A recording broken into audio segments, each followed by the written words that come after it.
এক ঘন জঙ্গলের মধ্যে এক বিশাল বাঘ ছিল। সে নিজেকে খুব শক্তিশালী ভাবত, কিন্তু বুদ্ধি বলতে কিচ্ছু নেই। অন্যদিকে একটা শিয়াল ছিল, খুব চালাক আর বুদ্ধিমান। একদিন বাঘ শিকার করতে গিয়ে অনেকক্ষণ ধরে কিচ্ছুই পাচ্ছিল না। হঠাৎ শিয়াল এসে বলে, মহারাজ, আমি আপনার জন্য শিকার এনে দেব, কিন্তু তার বদলে আমারও একটা ভাগ চাই। বাঘ রাজি হয়।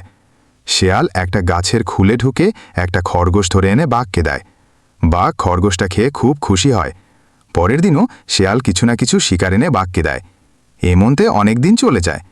কিন্তু একদিন শিয়ালের বুদ্ধি সবাইকে জানানোর জন্যে সে একটা মাটির হাঁড়িতে মধু লুকিয়ে রাখে। বাঘ সেটা দেখে খেতে চায়। শিয়াল বলে, মহারাজ, এটা খেতে গেলে আপনাকে আগে একটা বুদ্ধির পরীক্ষা দিতে হবে। বাঘ অনেক চেষ্টা করেও কোনো উত্তর দিতে পারে না। শিয়াল বললেন, দেখলেন তো, যার মাথা আছে সেই শুধু মধু পায়, শুধু শক্তি দিয়ে কিচ্ছু হয় না।